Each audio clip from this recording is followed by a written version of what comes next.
Hi guys, I'm making this video on request from several people which is about performing a clinical audit.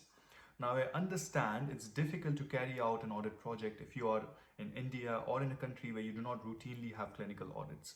So with the help of this video, I'm going to show you the steps of performing a clinical audit with the help of a very simple example.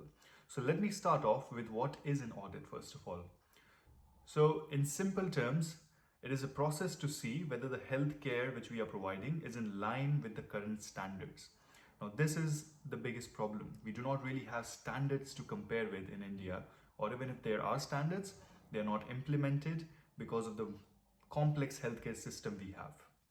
So what I will do is I will take a very simple example, as I said, and I'm going to show you the steps of how I'm going to carry out that audit process.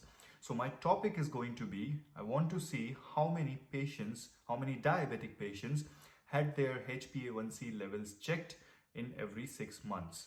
Now, if you see on your screen, this is the guidance from the National Center for Disease Control of India about the follow-up of diabetic patients. And if you see on your screens, you can see it's mentioned the HbA1c levels should be checked every 3 to 6 months. So this is going to be my standard, and I'm going to check how many patients had it. Okay, so we'll move over to the whiteboard and I will show you the steps of this audit process. I hope it helps you carry out one yourself if you are in India or in a country, as I said, where you do not routinely have audit projects.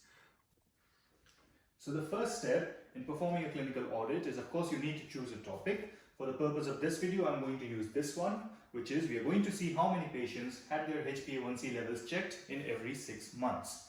Second step, you need to compare it with the standard. As previously mentioned in the video, this is the most difficult part in India, or if you're in a country where you don't routinely have audits.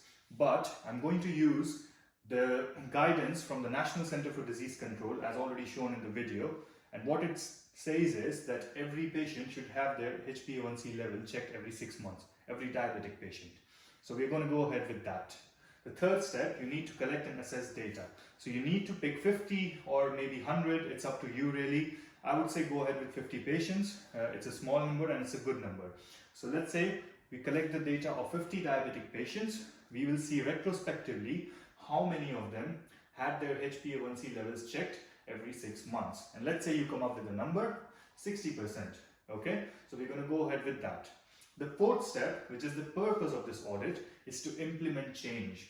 We want to improve that number, the 60% number. So you're going to make some suggestions. It can be as simple as suggesting when you see a diabetic patient, just tell them that you need to come back within 6 months to get your HbA1c levels checked, and you can write a note for them as a reminder. If you're working in a private hospital where you keep records of patients, you might put it in their records as well that this patient needs to come back after 6 months.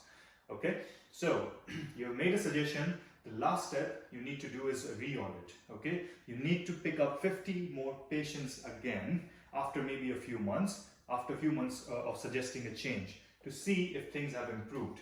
So you compare the findings with your previous ones. So let's say you get a number of 70%, that after suggesting some changes, 70% of people actually had their levels checked.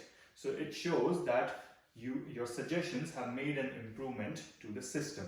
And that is the whole purpose of an audit project. So this is again a very, very simple breakdown of the steps of a clinical audit, mostly for countries where you do not have routine audit projects. Okay, this is not really the systematic way. So it's not for someone who's working in UK or US, all right? It's much more systematic here. But this is just for someone who is in a different part of the world. Hope this helps you.